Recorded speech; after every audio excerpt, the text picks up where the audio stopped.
आपको बता दें कि दिल्ली के अनाज मंडी की उसी इमारत में एक बार फिर से आग लगी। फायर ब्रिगेड की 4 गाड़ियां मौके पर भेज दी गई। हालांकि फिलहाल आग पर काबू पा लिया गया है। कल इसी इमारत में आग लगने से 43 लोगों की मौत हो गई थी, दर्जनों अफराद जख्मी हो गए थे। काबू पा लिया गया है। फायर ब्रिगेड की 3 गाड़ियां मौके पर भेजी गई, जिसके बाद आग पर काबू पाया गया। बता दें आपको कि इसी इमारत में बीते रोज आग लगने से 43 लोगों की मौत हो गई थी, दर्जनों अफराद इसमें जख्मी हो गए थे और आज फिर से इसी इमारत में आग लग गई।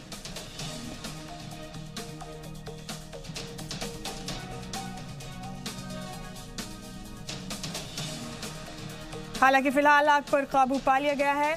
फायर ब्रिगेड की 3 गाड़ियों को मौके पर भेजा गया।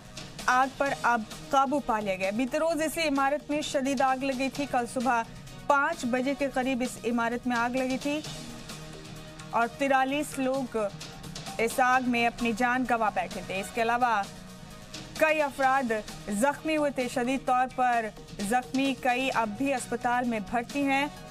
43 लोगों ने अपनी जान गंवा दी थी इस हादसे में। बताया जा रहा है कि दिल्ली का अभी तक का सबसे बड़ा आग से होने वाला ये हादसा है। पिछले 20 साल में सबसे बड़ा रेस्क्यू ऑपरेशन दिल्ली की तारीख में ये चलाया गया। इससे पहले इतना बड़ा रेस्क्यू ऑपरेशन दिल्ली में कभी नहीं चलाया गया था। काफी लोगों की जान बचाई गई इस हादसे में, लेकिन इसके बावजूद 43 लोगों ने अपनी जान गंवा दी। और बड़ी खबर है कि आज सुबह फिर से इस इमारत में आग लग गई। हालांकि आग पर काबू पा लिया गया। दिल्ली के अनाज मंडी में रविवार को जिस फैक्ट्री में आग लगी थी, आज सुबह 8 बजे भी उसी फैक्ट्री से अचानक धुआं निकलना शुरू हो गया था, जिसकी वजह से फायर ब्रिगेड की 4 गाड़ियों को यहां भेजा गया है। और फिलहाल जो फायर ब्रिगेड है वो कूलिंग ऑपरेशन चला रहे हैं। आग बहुत ज्यादा नहीं भड़की थी क्योंकि ज्यादातर जो मलबा था कल का वो जल चुका था, जितना भी रॉ मटेरियल था, लेकिन चिंगारी जो है वो मलबे के नीचे दबी हुई थी और इसी वजह से धुआं निकलना शुरू हुआ। उसके बाद फायर ब्रिगेड को खबर दी गई। फायर ब्रिगेड की 4 गाड़ियां यहां आई है, आप देख सकते हैं। अब फायर ब्रिगेड जो है कूलिंग ऑपरेशन शुरू करेगा और जितना भी मलबा है उसे पूरी तरीके से ठंडा करेगा, क्योंकि कल जिस तरीके से आग लगी थी, इसी बिल्डिंग में कई फैक्ट्री चलती थी, अलग अलग चीजें बनाने का काम यहाँ होता था और करीब 60 से ज्यादा लोग जो मजदूर थे वो यहीं पे रहते थे। और इसी वजह से जब आग लगी तो एक ही गेट था इस फैक्ट्री का, वहां से कोई नहीं निकल पाया। टी शेप की ये बिल्डिंग है और पीछे की तरफ सारे जो कारीगर है वो सो रहे थे और वो इस बिल्डिंग में फंस गए, जिसकी वजह से 43 लोगों की जान चली गई, जबकि 16 लोग अभी भी अस्पताल में एडमिट है। इस अग्निकांड के लिए जो जिम्मेदार था उसे पुलिस ने गिरफ्तार कर लिया है। इस बिल्डिंग का मालिक रेहान और उसका मैनेजर फुरकान, उनको पुलिस ने गिरफ्तार कर लिया है। दिल्ली में लगता है कि आग लगना आम बात हो गई है। आपको 3 तस्वीरें दिखाएंगे कि कैसे लगातार 3 दिनों तक दिल्ली आग में झुलसी है। पहली तस्वीर सनीचर को लगी आग की है, जो देख रहे हैं आप इस वक्त अपने टीवी स्क्रीन पर।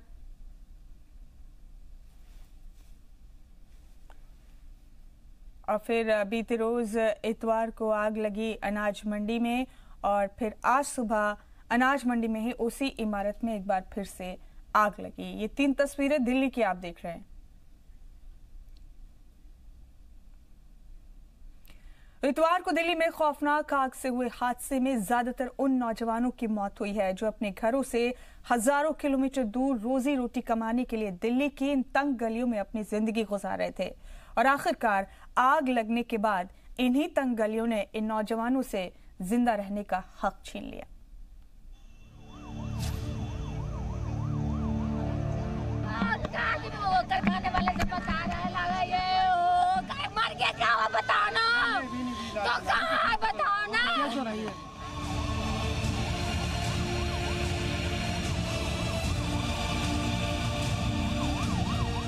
आग बहुत बड़ी नहीं है, पर रेस्क्यू के हिसाब से बहुत बड़ा ऑपरेशन है दिल्ली फायर सर्विस के लिए। मतलब मुझे लगता है करीब 20 सालों में इतना बड़ा ऑपरेशन रेस्क्यू का दिल्ली फायर सर्विस ने नहीं किया। मुल्क की राजधानी के बीचों बीच बसे एक मोहल्ले में पूरा सिस्टम, तमाम एजेंसियां इतनी लाचार थीं कि चाहकर भी लोगों की जिंदगी बचाई नहीं जा सकी। आग की इतनी डेथ नहीं हुई जितना दम घुटने या गैस से हुई है। और जो एडमिट किए हैं वो सीरियस नहीं है बर्न की वजह से, बट गैस उन्होंने ले ली है तो उनकी शाम तक या आगे देरी से फेफड़े में सूजन आने की वजह से तबीयत खराब हो सकती है, तो वो ऑब्जर्वेशन में रखा है। मेरा भाई है जाहिद, समझ गया, अररिया जिला से है, कलीम साहब का चाचा का लड़का है। अभी पता चला मेरे में वहाँ पर ये सीजन में काम लगाया है। किस चीज का काम होता था सर? ये जैकेट में काम करता था। आग सिर्फ एक इमारत में लगी जहां फैक्ट्री चल रही थी, लेकिन दिल्ली में सरकार और इंतजामिया की लापरवाही की वजह से वो छोटी सी इमारत डेथ चैम्बर में तब्दील हो गई। दिल्ली की बेबसी देखिए कि रास्ता इतना पतला होने की वजह से फायर की गाड़ियां वहां पहुंच नहीं पा रही थी। लापरवाही ऐसी कि फैक्ट्री होने के बावजूद ना तो वहां आग बुझाने का कोई तरीका था और ना निकल भागने का रास्ता था। हम इस वक्त पुरानी दिल्ली के गलियों में खड़े हैं और यहाँ देखें तो ये पूरा जो इलाका है ऐसी ही पतली गलियों का रास्ता है। लोग ऐसी गलियों में रहते हैं। यहाँ पर इन गलियों में, इन इलाकों में कई ऐसे इलीगल फैक्ट्रीज भी हैं जहाँ पर लोग काम भी करते हैं। पुरानी दिल्ली के इलाकों में अक्सर जो देखा जाए तो बाहर के लोग ज़्यादा हैं जो मजदूर हैं, क्योंकि यहाँ सस्ते में घर मिल जाते हैं, वो वहीं पे रहते भी हैं, काम भी करते हैं। फैक्ट्री में स्कूल बैग और खिलौने बनाए जाते थे, जिसकी वजह से आग तेजी से फैली। आग ज्यादा खतरनाक नहीं थी, लेकिन उससे निकलने वाला धुआं जानलेवा साबित हुआ। लोगों को सांस लेने में दिक्कत हुई और यही लोगों की मौत की वजह बन गई। संकरी गलियां और घना इलाका होने की वजह से राहत रसानी में भी काफी दिक्कत आई। जिस वक्त आग लगी, बड़ी तादाद में यहाँ कारीगर और मजदूर सो रहे थे। यहाँ तकरीबन जो मेरे भतीजे की फैक्ट्री में 12-15 मशीनें लगी हैं। तो वो सारे लेबर के कारीगर और भतीजे, 3 भतीजे हैं मेरे। तो सुबह जो मेरे बड़े भाई का फोन आया गांव से कि भाई जाकर देख आओ, तुम्हारे भतीजे की फैक्ट्री में आग लगी है। अब मैं यहाँ आया तो यहाँ देखा तो हालात, ये बैग बनाते, बैग, थैला बैग। अभी तक उनका कुछ पता? अभी कोई पता नहीं। बड़े भतीजे का फोन आया था अपने वाली साहब के पास कि अब्बू ऐसे आग लग गई है, लेकिन उसकी पोजीशन 2 भाइयों का पता नहीं है। फायर एहलकारों ने जान की बाजी लगाकर जिंदगी से जूझ रहे 64 लोगों को बाहर निकाला, लेकिन हादसे में 43 लोगों ने दम तोड़ दिया। धधकती इमारत में सबसे पहले घुसने वालों में से थे फायर एहलकार राजेश शुक्ला। राजेश ने अपनी परवाह किए बगैर आग की लपटों के बीच छलांग लगा दी और 11 लोगों को जिंदा जलने से बचाया। राजेश से मिलने अस्पताल में वजीर सेहत डॉक्टर हर्षवर्धन भी पहुंचे। बताया जा रहा है कि रिहायशी इलाकों में ये फैक्ट्रियां गैर कानूनी तरीके से चल रही थी। इसके लिए तमाम कानून ज़वाबित को दरकिनार किया गया था। इस बिल्डिंग में आग बुझाने के इंतजाम तक नहीं थे और न ही फायर डिपार्टमेंट से फैक्ट्री मालिक ने एनओसी ले रखी थी। जिस इलाके में ये आग लगी वहाँ की सबसे बड़ी समस्या ये पतली गली थी, क्योंकि यहाँ एक बार में एक ही गाड़ी अंदर आ सकती है। इसीलिए आज सुबह जब आग लगी तो एक ही एम्बुलेंस अंदर जा पा रही थी। हादसे में झुलसे लोगों को फायर ब्रिगेड के लोग अपने कंधे पर उठाकर बाहर ला रहे थे। ये जगह कंजस्टेड है, इसीलिए कैजुअल्टीज की संख्या इतनी ज्यादा है। जाहिर है कई सवालात के जवाब दिल्ली सरकार को देने होंगे। शुरुआती जांच में आग लगने की वजह शॉर्ट सर्किट बताई जा रही है। कार्रवाई के नाम पर पुलिस ने बिल्डिंग मालिक रेहान और मैनेजर फुरकान को गिरफ्तार कर लिया है। गैर इरादतन कत्ल का केस भी दर्ज कर लिया गया है। लेकिन सबसे बड़ा सवाल अब भी यही है कि आग से ऐसी कितनी मौत के बाद जागेगा सिस्टम। हर बार मौत पर सियासत का तमाशा करने वाले फाइनल सोल्यूशन कब ढूंढेंगे, क्योंकि लपटें बुझती नहीं है और सियासत शुरू हो जाती है। रूफी जैदी, मनीष शुक्ला, प्रमोद शर्मा के साथ ब्यूरो रिपोर्ट, जी मीडिया। दिल्ली में लगी आग तो बुझ गई, लेकिन इस आग में अपनों को गवा चुके लोग अब न जाने कितने बरसों तक इस आग की तपिश और इसके दिए गए जख्मों से जूझते रहेंगे। नहीं देखने डरा कोई, बड़ा कहाँ बेटियां यहाँ नहीं है, नहीं है, यहाँ बार नहीं है, कहाँ बता रहा सब, कोई नहीं बता रहा, लगा कुछ नहीं बता रहा है। बाप मेरा तो सब आग तो बुझ गई, लेकिन अब कई घर इस आग की तपिश को सालों सालों महसूस करते रहेंगे। दर्द में डूबा है कुनबा। इतवार के दिन से शुरू हुआ मातम अभी कई दिनों तक थमने वाला नहीं है। कई लोगों को अपनों की लाशें मिल चुकी हैं, लेकिन कई ऐसे लोग हैं जिन्हें दर बदर भटकना पड़ रहा है। चाचा का लड़का है, अभी पता चला मेरे में मर गया। कब से काम कर रहे थे ऐसा कुछ? वहाँ पर ये सीजन में काम लगाया है। अनाज मंडी इलाके में लगी आग की खबर यहाँ काम करने वाले लोगों के घर वालों तक पहुँची तो लोग जैसे तैसे दिल्ली आ गए। अनाज मंडी पहुंचकर फंसे हुए कुनबों की तलाश शुरू की।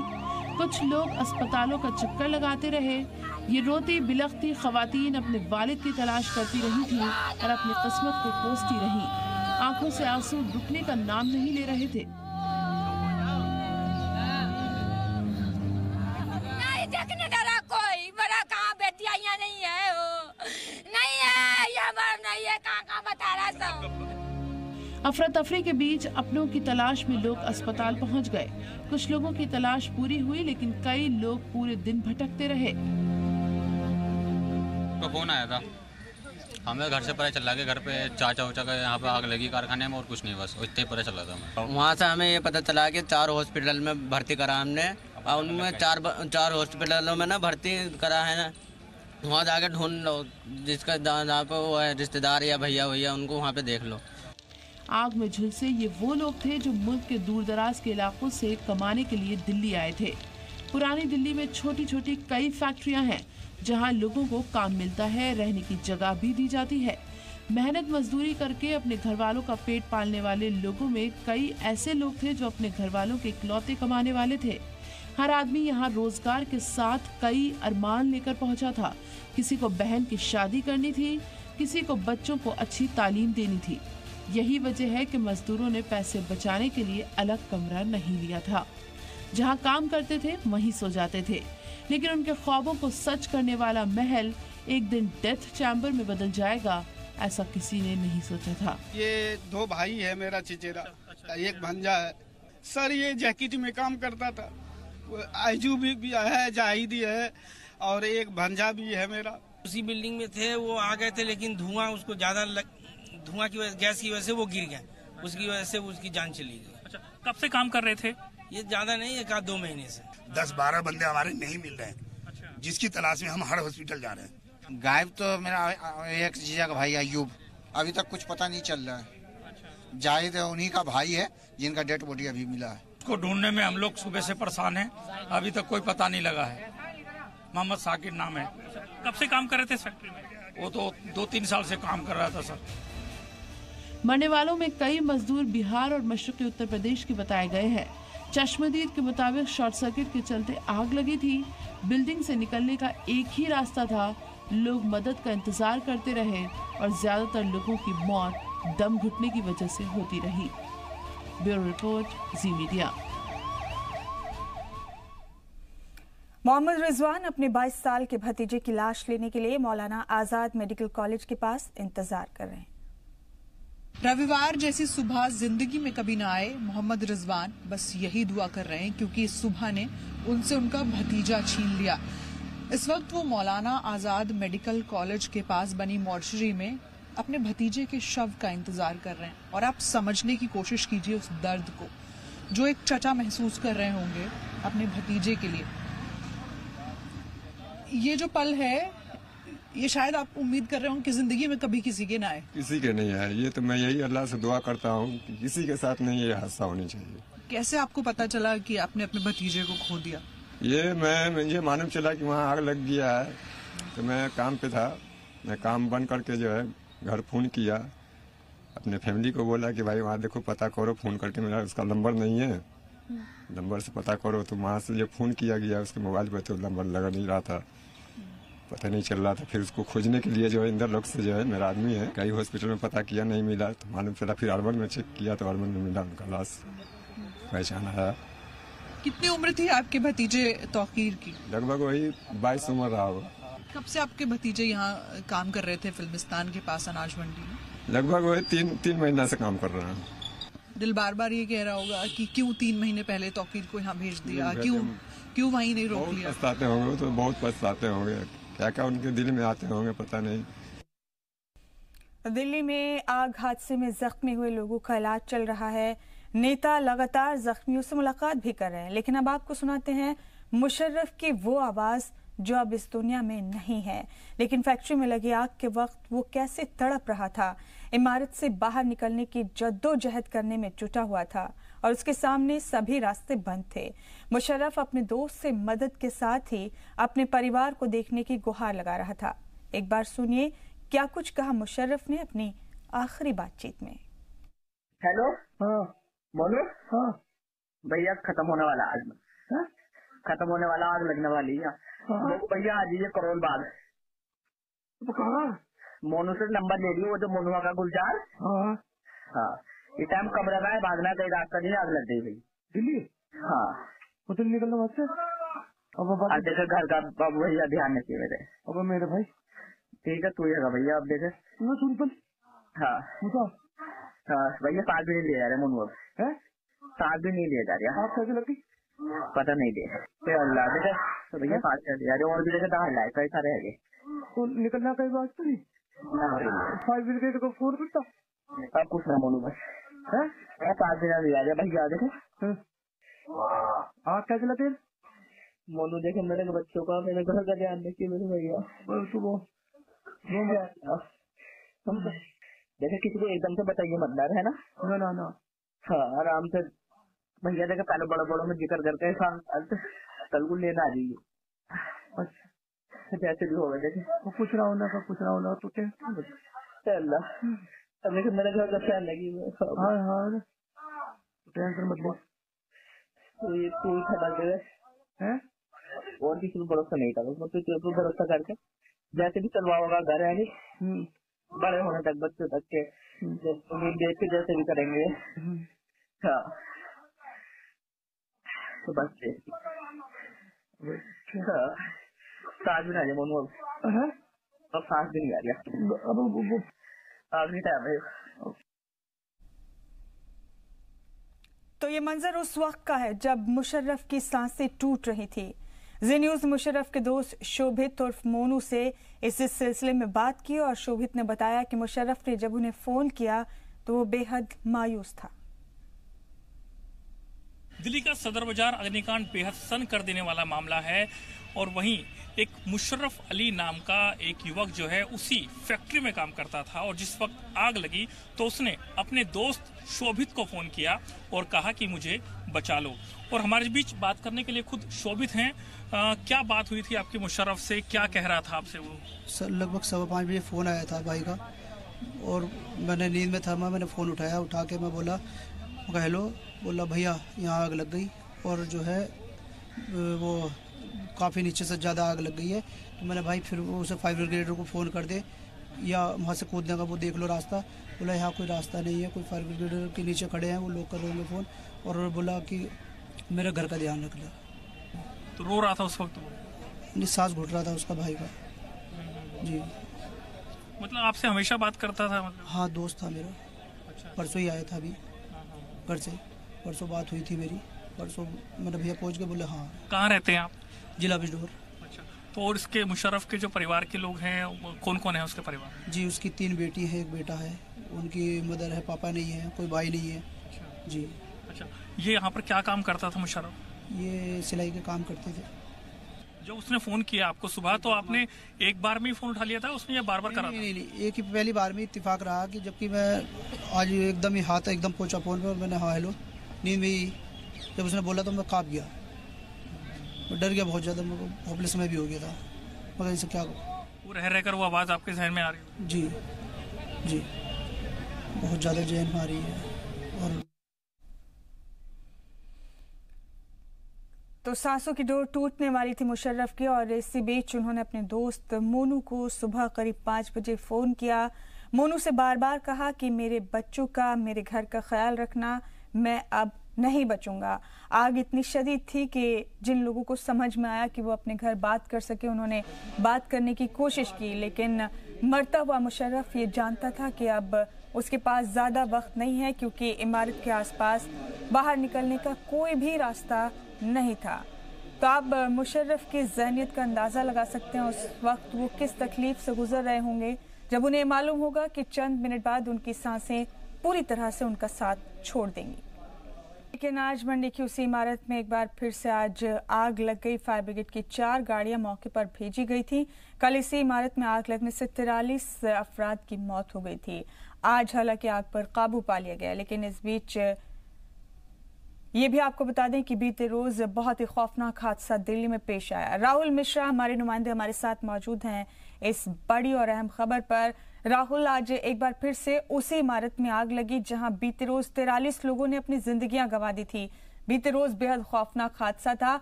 आज हालांकि आग पर काबू पा लिया गया। आज कैसे फिर से ये आग लगी, राहुल?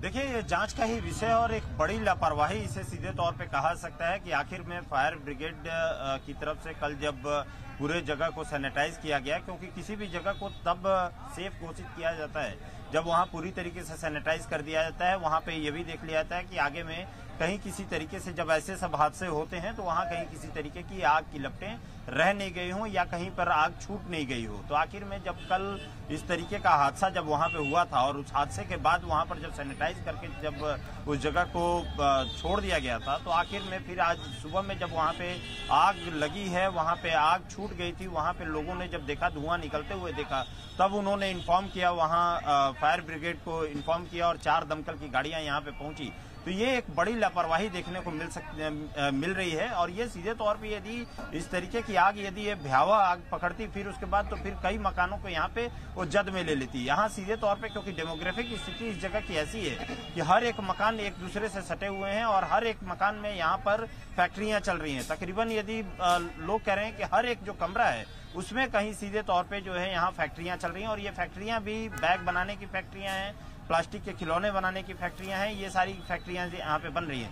मैं आपको एक बार नज़ारा जरूर दिखाऊंगा कि ये, क्योंकि हम लोग एकदम स्पॉट के थोड़ी सी दूरी पे ही हैं जहाँ पे सीधे तौर पे ब्लॉक किया गया है। ये रास्ता ही है जहाँ से कि सीधे अंदर जाते हैं, जहाँ कल हादसा हुआ था, जिस जगह पे हादसा हुआ था उस जगह पे अंदर जाने का ये रास्ता है। यहाँ ये एक तो पतला रास्ता है, दूसरी बात यहाँ पे किसी भी तरीके का यदि बड़ी गाड़ी जैसे फायर ब्रिगेड की ही गाड़ी को अंदर जब जाना होगा तो काफी मशक्कत के साथ यहाँ पर जाना पड़ता है उसे।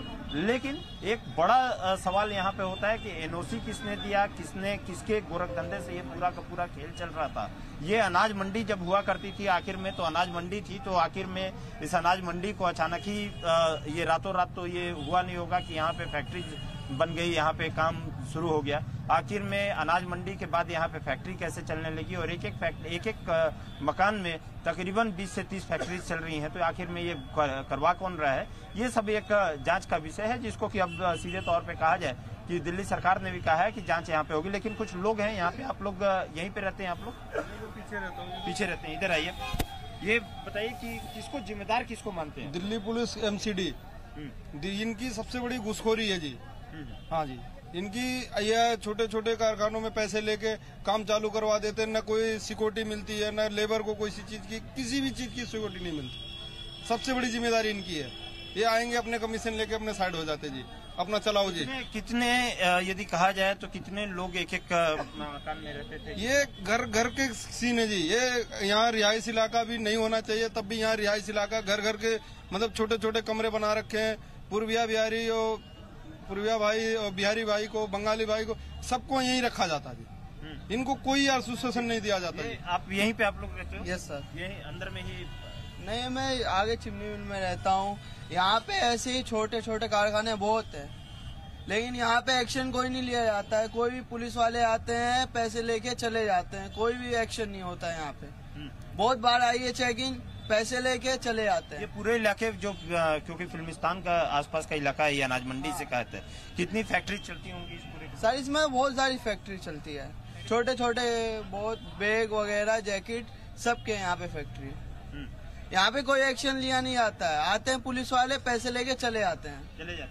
आप लोग यहाँ पे ही रहते हैं? हाँ सर, यही रहते हैं, लेकिन अंदर सारे फैक्ट्री प्लास्टिक है, बेकलाइन, लेकिन सरकार कुछ नहीं करता। अंदर पुलिस आते चले जाते, पैसे लेके अपने जेब गर्म करते अपने, चले जाते हैं अपने। इतने गरीब लोग, बिहारी वो भी मरे हैं, ये कुछ सवाल कौन देगा? इधर आइए, आप यहाँ आइए। यहीं रहते हैं आप? जी सर, मैं एक बात कहना चाहूँगा कि जिनकी जान गई है, समझे, जिनकी जान गई है और जो लोग लापता है उनके परिजन अगर ढूंढना चाहे उनको, तो अनाज मंडी में 1077 पुलिस वाले यानी कि 1077 ये हेल्पलाइन नंबर लेकर बैठे हुए हैं और यहाँ पे अपना एक मुहिम चला रहे हैं कि जो लोग लापता है, ये तो आप लापता लोगों की जी जी जी उनके परिजन यहाँ आकर ढूंढ सकते हैं सर। जी, यहाँ पे मैंने काफी लोग को देखा है, फोटोज के हिसाब से यहाँ पे MLC नंबर मिलाया है मैंने पुलिस वाले के, यहाँ पे उससे मिल रहा है। और बहुत सारे यहाँ पे जान पहचान वाले लोग सब भी थे। यहीं पे रहते हैं? जी, मैं यहीं पे रहता हूँ। यहाँ पे बहुत सारे जान पहचान वाले लोग सब थे जिनकी मृत्यु हो गई। इन्फॉर्मेशन दे रहे हैं, लेकिन ये बताइए कि ये सब हादसों के लिए जिम्मेदार कौन है? सर, सबसे पहली बात, हादसे के लिए जिम्मेदार कौन बनेगा? हम किसका नाम ले सकते हैं? यहाँ केंद्र सरकार भी चल रही है, राज्य सरकार भी चल रही है, यहाँ सब कॉरपोरेशन चल रही है। यहाँ पे सब जानते हैं कि यहाँ पे अवैध काम होता है, सब जानते हैं सर। यहाँ पे पुलिस वाले क्या नहीं आते क्या? ये पहली बार का कांड हुआ है क्या? ये हमेशा कांड होता है यहाँ पे, पहली बार का कांड थोड़ी है, हमेशा कांड होता है। लेकिन क्या है, सब दब जाते हैं, मिलती है दबा के सब दब जाते हैं और कुछ नहीं। हमेशा ऐसा लास्ट पुलिस वाले आते थे तो आएंगे नहीं सर। पूरे इसमें देख लो आप जाके, हर जगह CC कैमरा लगा हुआ है, पूरे गली में जाकर देखो CC कैमरा लगा हुआ है। ठीक है सर। इधर मैं आपसे एक चीज पूछूंगा, कितनी फैक्ट्रीज यहाँ पे चल रही होंगी, कितनी? सर यहाँ पे यो तो काउंटिंग में नहीं बता सकता हूँ मैं, फिलहाल लमसम जितना भी यहाँ पे फ्लूर है वगैरह जितनी भी है, तो यहाँ पे 50% फ्लूर है, 50% का रिहाइश है, ऐसा है सर। 50% पे काम होता है? जी जी जी। और इसी में लोग रहते हैं? जी, यहाँ पे कंपनी वगैरह नहीं है, फैक्ट्री बड़ी नहीं है, यहाँ पे छोटे मोटे फैब्रिकेटर है जी, छोटे मोटे कारखाने। यहाँ पे छोटे मोटे कारखाने हैं जो घरों में अधिकतर चलते हैं, छोटे मोटे जो अपने रोजी रोजगार के लिए अपने घरों में ही कारखाना लगा रखा है। लेकिन ये जो लोग मरे हुए हैं, जो बेचारे 1000 किलोमीटर दूर से अपने रोजी रोटी कमाने के लिए यहाँ पर आए, दिल्ली में आए, और ये कहीं ना कहीं ये मैं इसका जिम्मेदार मानता हूँ जो पूर्वांचली नेता है। आज भी लोग उत्तर प्रदेश के, बिहार के लोग पलायन कर रहे हैं दिल्ली के लिए, राजस्थान के लिए, महाराष्ट्र के लिए, पंजाब के लिए, मुंबई के लिए। इसका मुख्य कारण है पूर्वांचली नेता है। अगर वो ऐसी व्यवस्था अपने राज्य में कर दें तो बिहार के साइड के लोग, उत्तर प्रदेश साइड के लोग यहाँ पलायन ना करें दिल्ली में। और जो ये लोग मरे हुए बेचारे, ये कहीं ना कहीं वही कारखाने में काम करते थे, वहीं खाते थे, वहीं सो जाते थे, और वो सोए ऐसे कि उनकी सुबह कभी नहीं हुई। आज उनके परिवार से पूछो, उनके माँ बहन से पूछो, उनके बाप से पूछो, जिन्होंने अपना पति खो दिया, जिन्होंने अपना बेटा खो दिया, जिन्होंने अपना बाप खो दिया। ये बड़ा हृदय विदारक जो है चिंता का विषय है और बहुत ही दुखद घटना है। आगे से ऐसी घटना ना हो, इस पे केंद्र सरकार, राज्य सरकार। ये यहाँ पे जो चल रहा है पूरा का पूरा काम, क्योंकि ये अनाज मंडी हुआ करता था पहले, उसके बाद अब यहाँ पे इस तरीके के कारखाने चलने लगे। तो नहीं, ये कोई न कोई तो जिम्मेदार और भी, मैं मानता हूँ जिम्मेदार देखिए सब है।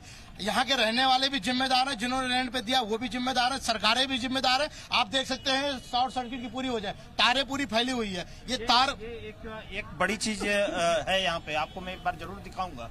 ये जिस तरीके का यहाँ पे थोड़ा सा क्योंकि जो सर्किट्स हैं, जो बिजली की तार हैं, आप साफ सीधे तौर पे देख सकते हैं कि हादसों को ये निमंत्रण कहीं सीधे तौर पे, ये अभी भी हादसों को निमंत्रण यहाँ पर है। और यहाँ पे पूरी तरीके से, क्योंकि जो मकान है एक दूसरे से सटी हुई मकाने हैं, किसी भी तरीके का कहीं पे भी किसी मकान में भी यदि कोई हादसा होता है ये तो दूसरी मकान भी उसमें कहीं सीधे तौर पे जद में तुरंत आ जाएंगी। ये एक बड़ी यहाँ पे समस्या यहाँ पर देखने को मिल रही है। लेकिन जिस तरीके का यहाँ पे, क्योंकि बिजली विभाग की तरफ से यदि देखा जाए या कहीं सीधे तौर पे तमाम जो विभाग हैं जो कि आपदा प्रबंधन के लिए समय में आते हैं, उनमें कहीं सीधे तौर पे यदि देखा जाए कि आखिर में ये NOC यहाँ पर क्यों नहीं दिया गया, क्यों यहाँ पे चेक नहीं किया गया, यहाँ से पास के ही सटे हुए जगह पे यदि देखा जाए तो फायर विभाग का ऑफिस है, आखिर में उसको कैसे इन सभी चीजों के बारे में जानकारी नहीं मिली। तो ये एक बड़ा सवाल यहाँ पर होता है कि आखिर में कौन कौन इसके लिए जिम्मेदार है। राहुल बताया जा रहा है कि इस इलाके में राहुल गैर कानूनी फैक्ट्रियों की भरमार है।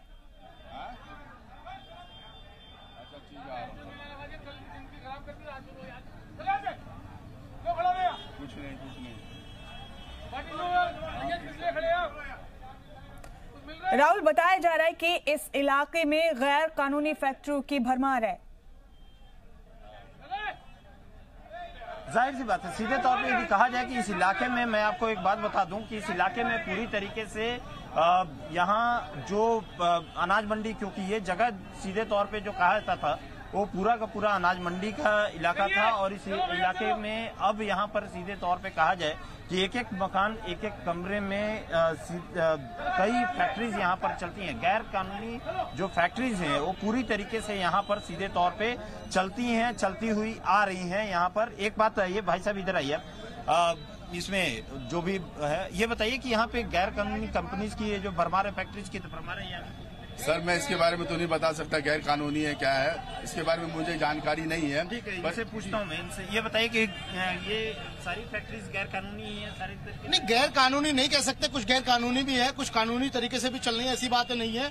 और सबसे मुख्य रूप से यहाँ पे जो घर में काम करते हैं उनका नीचे घर है, ऊपर अपना छोटे मोटे तरीके से अपने काम कर रहे हैं, ऐसा नहीं कह सकते। अब ये जो हादसा होना था ये एक कह सकते हैं हादसा हो गया, लेकिन आगे से ऐसा हादसा ना हो, इस पे केंद्र सरकार, राज्य सरकार, एमसीडी तीनों मिलकर इसका एक ऐसा व्यवस्था करें, आगे से ऐसी घटना ना हो। देखिए, कभी भी यदि कोई फैक्ट्री यदि खोली जाती है, कोई भी दिया जाता है तो उसके लिए बकायदा एनओसी दिया जाता है, उसकी मुझे मालूम है जो ये हादसा हुआ जिस फैक्ट्री में वो एनओसी वगैरह उन पे नहीं है। मैं सभी फैक्ट्रीज की बात कर रहा हूँ। हाँ, तो अधिकतर नहीं है, अधिकतर लोग ऐसे चला रहे हैं, अधिकतर लोग ऐसे चला रहे हैं, घपलेबाजी की मेल जोल चल रही है, अपने आराम से अपना कोई कर्मचारी है, कोई सरकारी अफसर है, उसको ले दे के काम हो रहा है। ये जायज तौर पे। कहाँ रहते हो? नहीं रहता हूँ, नहीं मंडी में। जी जी, क्या नहीं, मैं तो इधर रहता ही नहीं भाई साहब। नहीं, फिर आप इसमें ये चीज पूछ रहे थे, इसमें आप लोग यहाँ रहते हैं, यहाँ रहते हो आप लोग? यहाँ देखिए, सीधे तौर पे ये मैं आपको बता दूं कि इस जगह का पूरा, क्योंकि हर एक चीज के लिए यदि कोई कहता है कि इन जगहों पे कानूनी तरीके से बनता है, तो आखिर में कानूनी तरीके से यदि एनओसी दिया गया तो उस जगह को एनओसी कैसे दिया गया, ये एक बड़ा सवाल होता है। ये जांच का विषय होगा कि उस जगह को एनओसी आखिर में कैसे दिया गया, जिस जगह पे किसी भी तरीके का कोई भी नॉर्म्स फुलफिल नहीं है। मैं एक बार कैमरामैन से एक बार फिर से कहूंगा कि एक बार फिर से उस इलाके को दिखाएं, उस जगह को दिखाएं कि किस तरीके का यहाँ पे स्थिति बनी हुई है और किस तरीके का यहाँ पर, क्योंकि आप यदि देखें तो अंदर जाने के लिए रास्ता नहीं है। यदि किसी भी तरीके का कोई भी यदि गाड़ी को जाना हो, किसी भी तरीके की फायर ब्रिगेड की गाड़ी जानी हो, या किसी भी तरीके से कोई भी जो आपदा प्रबंधन के लिए लाया जाता है प्रयोग में, उनको यदि जाना हो तो किसी भी तरीके का कहीं पे भी रास्ता नहीं है। यहाँ एक बड़ी दिक्कत यहाँ पर सामने सीधे तौर पे देखने को मिल रही है। आखिर में जिम्मेदार कौन है, कौन इसके पूरे के पूरे नेक्सस पे? जी राहुल, ठीक कहा आपने। सवाल एक नहीं है, एक सवाल का जवाब ढूंढने लगेंगे तो फिर एक के बाद एक कई सवाल हमारे सामने खड़े होते हैं, और इन सवालों ने उन तमाम लोगों को अब एक बार फिर से सोचने पर मजबूर किया है जो इस तरह के गैर कानूनी कामों को करने के लिए किसी भी तरह से मदद मुहैया कराते हैं। बहुत शुक्रिया आपका राहुल, आप जुड़े हमारे साथ इस अहम खबर पर, बहुत बहुत शुक्रिया आपका। और इस बीच एक अहम खबर आपको कर्नाटक से बता दें, कर्नाटक की 15 असेंबली सीटों पर ज़िमनी इंतखाब पर वोटों की गिनती जारी है। शुरुआती रुझानों में बीजेपी 15 में से 11 सीटों पर आगे चल रही है, कांग्रेस 2 और जेडीएस 1 सीट पर आगे है। 1 सीट पर आजाद उम्मीदवार आगे चल रहे हैं। येदियुरप्पा सरकार के लिए ज़िमनी इंतखाब में 7 से ज्यादा सीटें जीतना लाजमी। और जी मीडिया नुमाइंदे जयपाल शर्मा हमारे साथ मौजूद हैं इस अहम खबर पर। जयपाल का रुख करेंगे मजीद अपडेट लेने के लिए। जयपाल, वोटों की गिनती जारी है, रुझानों में अभी बीजेपी करीब 11 सीटों पर आगे चल रही है, 7 सीटें जीतना हर हाल में लाजमी है बीजेपी के लिए। जयपाल, क्या लग रहा है आपको?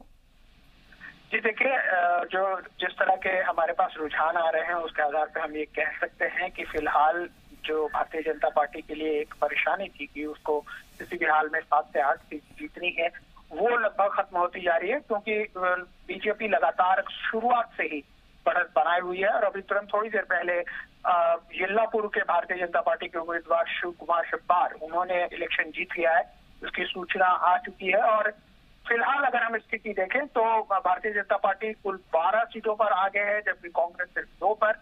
जनता दल सेकुलर 1 सीट पे आगे चल रही थी, हालांकि वहां पर भी उनका वर्चस्व समाप्त हो गया है, और 1 सीट पर एक निर्दलीय उम्मीदवार आगे बढ़ रहा है। तो कुल मिलाकर के देखा जाए तो एक तरह से हम कह सकते हैं कि भारतीय जनता पार्टी ने बहुत ही अच्छा प्रदर्शन किया है। और खास करके जो जिस तरह के आरोप सिद्धरमैया लगातार लगाते आ रहे थे कि भारतीय जनता पार्टी की सरकार बैकडोर से आई हुई सरकार है, वो सारी चीजें जो सारे एलिगेशंस जो है वो इस तरह से खत्म होते जा रहे हैं। जनता का जो मैंडेट है वो भारतीय जनता पार्टी की तरफ में ज्यादा नजर आ रहा है।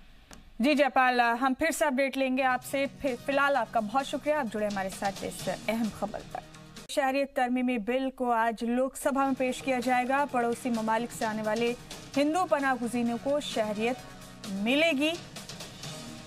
जम्मू और कश्मीर से आर्टिकल 370 हटाने के बाद मोदी सरकार का ये बड़ा कदम है। कांग्रेस और अपोजिशन शहरियत तरमीमी बिल की मुखालफत में है। मजहब की बुनियाद पर शहरियत देना आइन की तौहीन है, ये कहना है कांग्रेस लीडर अधीर रंजन चौधरी का। लोकसभा में इस बिल की हिमायत करेगी शिवसेना, ये जराये के हवाले से खबर है। पार्लियामेंट में इस बिल के पेश होने के बाद हंगामे के पूरे इम्कान है। मणिपुर में नाफिज नहीं होगा शहरियत तरमीमी बिल, ये जराये के हवाले से खबर मिल रही है। तो आज पार्लियामेंट में पेश किया जाएगा शहरियत तरमीमी बिल। अपोजिशन इसकी मुखालफत कर रहा है। इस बिल पर शिवसेना भी मरकजी हुकूमत का साथ दे सकती है। और इस बीच एक और अहम खबर का रुख करेंगे। शिया वक्फ बोर्ड के चेयरमैन वसीम रिजवी ने अमित शाह को खत लिखा है कि शहरियत तरमीमी बिल में शियाओं को शामिल करने का मुतालबा किया है। वसीम रिजवी ने शियाओं को मुस्लिम समाज का कमजोर तबका बताया है। पाकिस्तान, अफगानिस्तान और बांग्लादेश जैसे मुस्लिम ममालिक में शियाओं पर मजालिम हो रहे हैं, ये कहना है वसीम रिजवी का। वजीर दाखिला अमित शाह को वसीम रिजवी ने खत लिखकर शहरियत तरमीमी बिल में शियाओं को शामिल करने का मुतालबा किया है।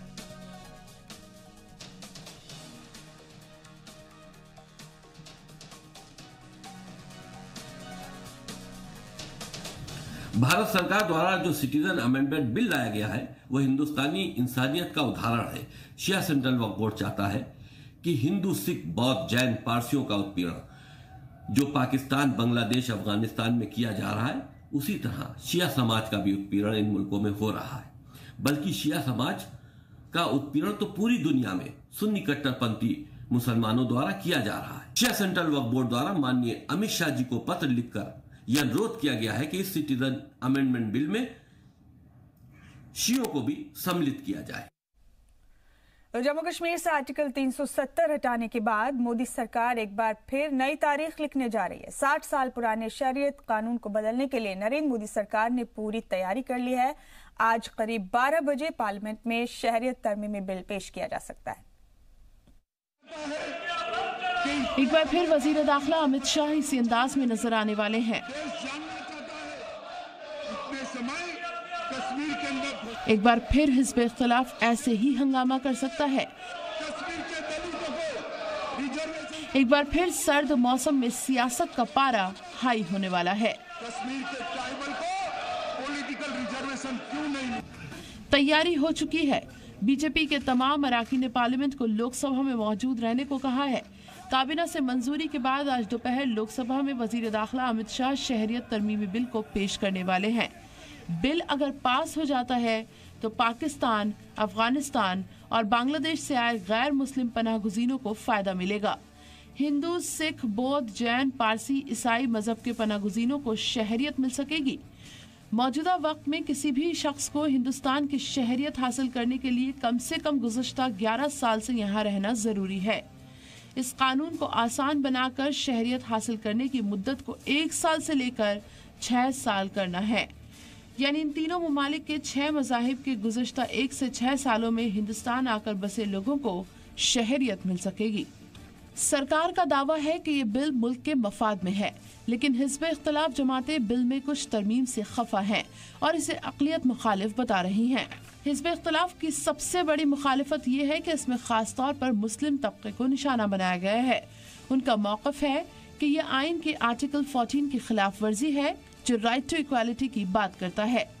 हिंदुस्तान और इजराइल में जमीन आसमान का फर्क है। बेसिक स्ट्रक्चर के खिलाफ है, सेकुलरिज्म के खिलाफ है और ये सरकार गलती कर रही है और इसकी सजा इनको मिलेगी। जब एक बिल आता है जो एक मजहब के खिलाफ, सिर्फ एक मजहब के लोगों को कोई हक नहीं देता है जो दूसरों के लिए देता है, ये तो मेरे ख्याल में संविधान के विरुद्ध है और हम इसकी विरुद्ध रहना चाहिए। मैं पर्सनली तो इसके विरुद्ध हूँ। एक धर्मनिरपेक्ष जनतंत्र का गणराज्य का संविधान जो बना, उसी को टुकरा कर आज हिंदू राष्ट्र की मांग कर रहे हैं। वो इस जब तक ये संविधान है वो स्वीकार नहीं है। शहरियत तरमीमी बिल को लेकर लोकसभा में पार्टी के लीडर अधीर रंजन चौधरी ने इतवार को पार्टी सदर सोनिया गांधी की 10 जनपद रिहाइशगाह पर कांग्रेस पार्लियामेंट्री स्ट्रैटेजिक ग्रुप के साथ मीटिंग की। इस बिल की वजह से शुमाल मशरकी रियासतों में एहतजाज हो रहा है और काफी बड़ी तादाद में लोग और तंजीम बिल की मुखालिफत कर रहे हैं। उनका कहना है कि इससे असम मुआहदा 1985 की तजवीज मनसूख हो जाएगी, जिसमें बगैर मजहबी तफरीक के गैर कानूनी पनाहगुजीनों को वापस भेजे जाने की आखिरी तारीख 24 मार्च 1971 तय है। आम लोगों का दर्द देखकर भी अफसरशाही कई बार कितनी गैर हसास हो जाती है, ये उन्नाव में मुतासिर लड़की की आखिरी रसूमात से पहले नजर आया। और ये भी देखिए कि सियासत करने वाले कोई भी मौका हो सियासत करने से नहीं चूकते।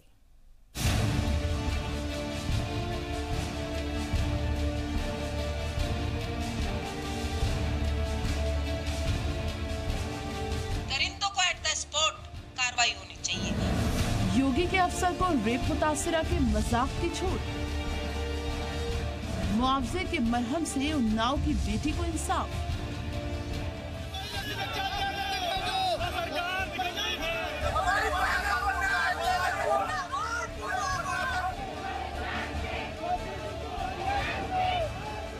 उन्नाव की बेटी से गैंगरेप के बाद यूपी की योगी सरकार सवालों के घेरे में है। लोग सड़क पर उतरकर गुस्से का इजहार कर रहे हैं, बेटियों से दरिंदगी पर फौरन इंसाफ की मांग कर रहे हैं।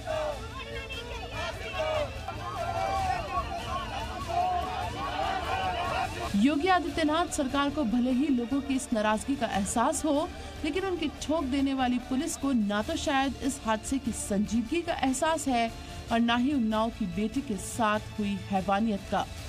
कम से कम मुतासिर कुनबे के साथ उनके बर्ताव को देखकर तो यही कहा जा सकता है कि हम आगे कुछ कहें उससे पहले जरा आप ये सुन लीजिए।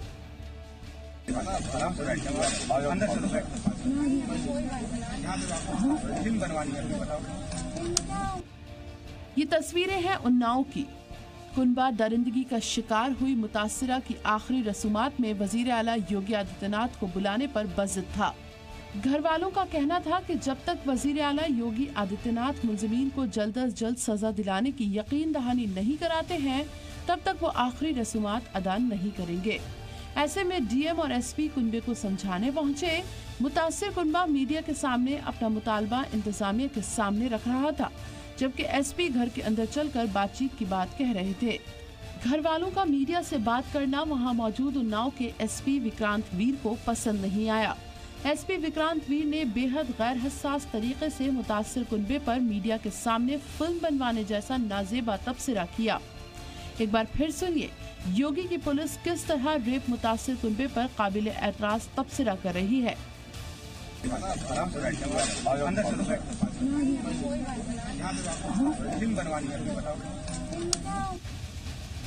इतना ही नहीं, इस दौरान डीएम साहब भी आग बबूला हो गए। उन्होंने मीडिया पर ही अपना गुस्सा उतार डाला।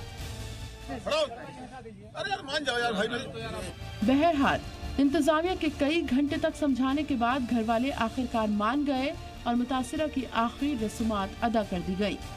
मुतासिरा हिंदू थी, लेकिन उसके बावजूद घर वालों ने बेटी की लाश को जलाने की जगह दफनाने का फैसला किया। इस दौरान वहाँ मौजूद हजारों लोगों की आंखें नम हो गईं। सबका बस यही मुतालबा था कि कसूरवारों को सख्त से सख्त सजा मिले। हमारी मांगे ये है कि हमारी बहन की जान गई तो हमें जान के बदले जान चाहिए, उन लोगों की भी जान चाहिए। वहाँ पे हमारी बहन ने हमसे बात भी की, उसने कहा कि हम जिए या मरे मगर पांचों को फांसी होनी चाहिए। उत्तर प्रदेश सरकार ने मुतासिर कुनबे के कई मुतालबे माने। मुतासिर कुनबे को 24 घंटे सिक्योरिटी दी जाएगी। मुतासिरा के भाई की मांग के मुताबिक खुद की हिफाजत करने के लिए उन्हें हथियार लाइसेंस भी दिए जाएंगे। इसके अलावा मुतासिर कुनबे को 25 लाख रुपए का मुआवजा दिया जाएगा। मुतासिरा की बहन को सरकारी नौकरी दी जाएगी। पीएम आवास योजना के तहत परिवार को 2 मकान भी दिए जाएंगे। उनको प्रधानमंत्री आवास योजना के अंतर्गत आवास हम उपलब्ध कराएंगे और जो बहन है वो ग्रेजुएट है, उसको उसकी योग्यता के आधार पर उचित नौकरी भी हम देंगे। भले ही उन्नाव की निर्भया की आखिरी रसूमात अदा कर दी गई हो, लेकिन उसको लेकर हो रही सियासत अभी भी जारी है। हिज़्ब इख्तिलाफ जमातें यूपी में जंगल राज का हवाला दे रही हैं। हिज़्ब इख्तिलाफ जमातों का इल्जाम है कि योगी राज में बहू बेटियां महफूज नहीं है। तो बीजेपी का कहना है कि अपोजिशन पार्टियां मुतासिरा की लाश पर सियासत कर रही हैं। इस देश की करोड़ों बहन बेटियों के विश्वास का दम टूट गया। उत्तर प्रदेश की कानून व्यवस्था का दम टूटा है और उत्तर प्रदेश में जो जनता द्वारा चुनी हुई सरकार, उस सरकार के प्रति जनता का विश्वास टूटा है। बेटियों के आत्मसम्मान और रक्षा के लिए हमारी सरकार पूरी तरीके से संकल्पित है। माननीय मुख्यमंत्री जी की पूरी संवेदना पीड़ित परिवार के साथ है और हर मौके पर जब कभी पीड़ित परिवार को किसी भी प्रकार की आवश्यकता पड़ेगी, सरकार उनके दुख की घड़ी में खड़ी दिखाई पड़ेगी, उनके साथ खड़ी दिखाई पड़ेगी। अब यूपी समेत मुल्क की जनता को इंतजार है उस पल का जब उन्नाव की बेटी की आखिरी ख्वाहिश पूरी होगी। आखिरी सांस लेने से कुछ घंटे पहले मुतासिरा ने कहा था कि उसके साथ दरिंदगी करने वाले बचने नहीं चाहिए। ऐसे में सवाल ये है कि उन्नाव की निर्भया को सिर्फ तारीख पर तारीख मिलेगी या मिलेगा इंसाफ। विशाल पांडे की रिपोर्ट, जी मीडिया, उन्नाव। इस बीच हैदराबाद एनकाउंटर मामले पर पिटिशनर जीएस मानी ने पूछा है कि क्यों नहीं फौरी समाअत की जाए लीगलिटी के बेसिस पर। यह अहम खबर इस वक्त की आपको हैदराबाद से बता रहे हैं। हैदराबाद एनकाउंटर मामले में पिटिशनर जीएस मानी ने पूछा है कि फौरी समाअत क्यों नहीं हो सकती। अहम खबर इस वक्त की। अर्जी गुजार जीएस मानी ने फौरी अर्जी का मुतालबा किया है और कहा है कि फौरी समाअत क्यों नहीं हो सकती है इस मामले पर। हैदराबाद एनकाउंटर मामले में पिटिशनर हैं जीएस मानी। आपको बता दें, सुप्रीम कोर्ट ने अर्जी गुजार जीएस मानी की अर्जी मंजूर कर ली। अहम खबर इस वक्त की हैदराबाद एनकाउंटर से मुतालिक आपको बता रहे हैं। अर्जी गुजार जीएस मानी ने फौरी अर्जी का मुतालबा किया जिसे सुप्रीम कोर्ट ने मंजूर कर लिया है।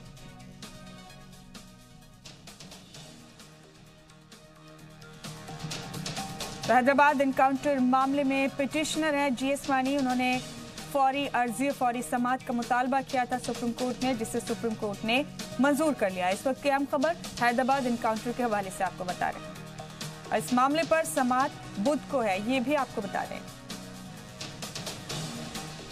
अर्जी गुजार हैं जीएस मानी हैदराबाद एनकाउंटर मामले में। उन्होंने सुप्रीम कोर्ट में गुजार लगाई थी कि फौरी समाअत की जाए और उनकी ये अर्जी सुप्रीम कोर्ट ने मान ली है। इस मामले की फौरी समाअत अब बुध को होगी।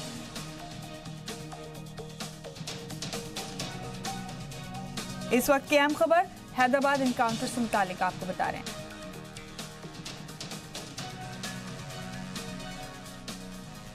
बता दें आपको कि हैदराबाद एनकाउंटर को लेकर अब सवाल उठना शुरू हो गए हैं।